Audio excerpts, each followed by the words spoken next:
उस यज्ञ में संपूर्ण पृथ्वी, संपूर्ण स्वर्गलोक, संपूर्ण ऋषिगण आमंत्रित है। तुम्हें नहीं पता, तुम्हें निमंत्रण नहीं आया।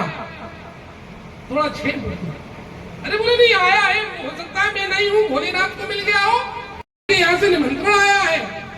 उनके यहाँ यज्ञ हो रहा है बहुत विशाल, मेरी सभी बहनें गई है, सभी इष्ट बंधु बांधव ऋषि मुनि गए हैं। ऐसा तो हो नहीं सकता कि पिताजी ने मुझे ना बुलाया हो। क्या निमंत्रण आया है? भोलेनाथ कहते हैं देवी मैं तो समाधि में लीन रहता हूं, मुझे क्या पता कि निमंत्रण आया है या नहीं। यह हो सकता है कि मैं समाधि में लीन हूं और निमंत्रण आया हो, नंदीश्वर से पूछूं। स्वामी पिता है, अब भूल गए होंगे, देखिए यज्ञ जैसी बड़ा आयोजन है और हो सकता है नहीं ध्यान नहीं हो, भूल गए हो, तो आप मुझे आज्ञा दीजिए कि मैं जाऊं। भोलेनाथ कहते हैं देवी बिना निमंत्रण के, अरे भैया बिना निमंत्रण के नहीं जाना चाहिए।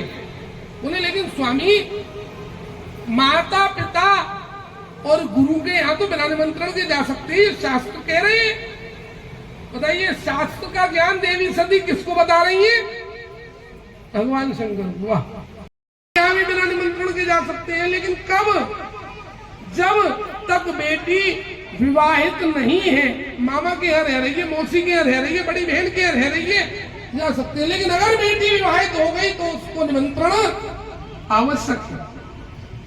अच्छा एक बात हो, निमंत्रण देना और ना देना कोई बड़ी बात नहीं, और निमंत्रण लेकर जाना और ना जाना भी कोई बड़ी बात नहीं। देखिए अगर मान लो कहीं आयोजन हो रहा है और 10 जनों पर उसका निमंत्रण गया है, एक जने पर नहीं गया, तो यह बात तो है कि थोड़ा सा तो मन में आता है, ऐसा नहीं थोड़ा सा।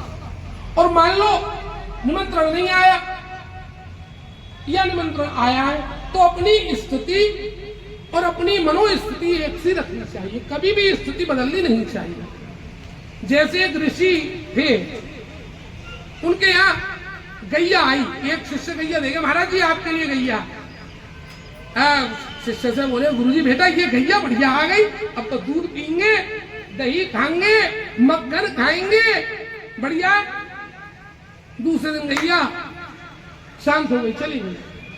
शिष्य रो रहा, गुरुजी गैया तो गई। गुरुजी बोले गई तो जान दे भाई, बढ़िया है, पूरे दिन गोबर उठाते फिरते हम, पूरे दिन जाके सेवा में लगे रहते, भगवान का भजन ही नहीं कर पाते थे।